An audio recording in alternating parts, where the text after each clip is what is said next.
మా వంటల ఛానల్కు స్వాగతం సుస్వాగతం అండి. ఈరోజు మీకు కొబ్బరి పులావ్ ఎలా చేసుకోవాలో చూపిస్తానండి. ఒక గిన్నెలోకి 2 కప్పుల బియ్యం వేసుకోండి. కొద్దిగా నీళ్లు వేసుకుని కడుక్కోండి.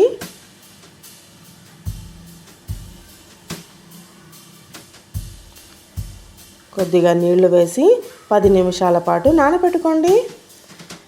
1 కప్పు కొబ్బరిని జార్లోకి వేసుకుని నున్నగా మిక్సీకి వేసుకోండి.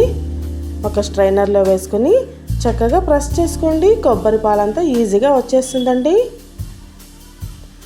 కుక్కర్లో కొద్దిగా నూనె వేసుకుని 1 స్పూన్ వెన్న వేసుకోండి. జీలకర్ర, చెక్క, మిరియాలు, 2 యాలకులు, లవంగాలు, బిర్యానీ ఆకు ఇవన్నీ కుక్కర్లో వేసుకోండి. కొద్దిసేపు మగ్గనివ్వండి.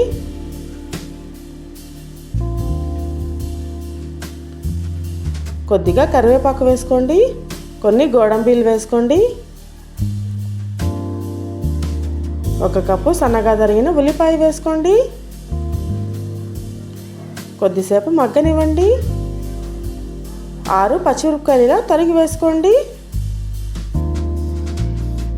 1/2 స్పూన్ అల్లం వెల్లుల్లి పేస్ట్ వేసుకోండి. పచ్చి వాసన పోయేంత వరకు వేయించుకోండి. 1 కప్పు సన్నగా తరిగిన బీన్స్, 1 కప్పు సన్నగా తరిగిన carrot, 1 cup capsicum, 1 cup tomato ఇవన్నీ వేసుకుని కొద్దిసేపు మగ్గనివ్వండి. మనం నానబెట్టుకున్న బియ్యాన్ని ఒక జాలరీలో వేసుకోండి.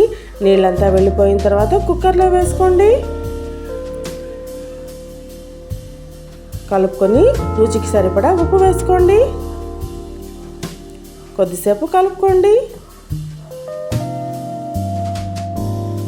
1 కప్పు పుదీనా, 1 కప్పు కొత్తిమీర వేసుకుని బాగా కలుపుకోండి. 1 కప్పు బియ్యానికి 2 కప్పుల నీళ్లు చొప్పున వేసుకోవాలండి. నేను తీసుకున్న కొబ్బరి పాలు 2 కప్పులు అయ్యాయండి. అందుకని ఇంకో 2 కప్పులు నీళ్లు వేసుకుంటున్నానండి. మొత్తంగా 2 కప్పుల బియ్యానికి 4 కప్పులుగా తీసుకోవాలండి. ఇదంతా కుక్కర్లోకి వేసుకుని బాగా కలుపుకోండి.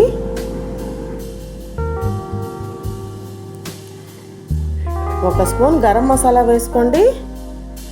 బాగా కలుపుకొని 1 విజిల్ వేయిస్తే సరిపోతుందండి. అంతే, ఎంతో రుచికరమైన కొబ్బరి పులావ్ రెడీ అయిపోయింది.